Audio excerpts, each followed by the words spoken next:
मुंबई गोवा महामार्गावर हातकंबा ते संगमेश्वरपर्यंत दोन्ही बाजूकडून चिखल आणि माती रस्त्यावर आल्यामुळे महामार्गावर चिखलाचे साम्राज्य निर्माण झाले आहे। चिखलातून वाहन चालवताना चालकांना नाकी नऊ येत आहे। काही ठिकाणी रस्ता घसरगुंडीसारखा झाला आहे।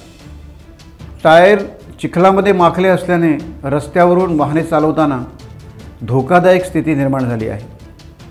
उन्हाळ्यामध्ये मोठ्या प्रमाणात दरडी आणि माती काढण्याचे काम सार्वजनिक बांधकाम खात्याने केले आणि पावसाबरोबर ही माती चिखल महामार्गावर येऊन पडला आणि त्यावरून वाहने गेल्यामुळे आणखीनच चिखल निर्माण झाला आहे। मुंबई गोवा महामार्गावर प्रवास करणाऱ्या वाहनांनी याची काळजी घ्यायला हवी, दक्षता घ्यायला हवी, कारण रस्ता पूर्ण घसरगुंडीचा झाला आहे। टाइम्स डिजिटलला लाईक करा, शेअर करा, सबस्क्राइब करा आणि बेल आयकॉन दाबायला विसरू नका। Times digital.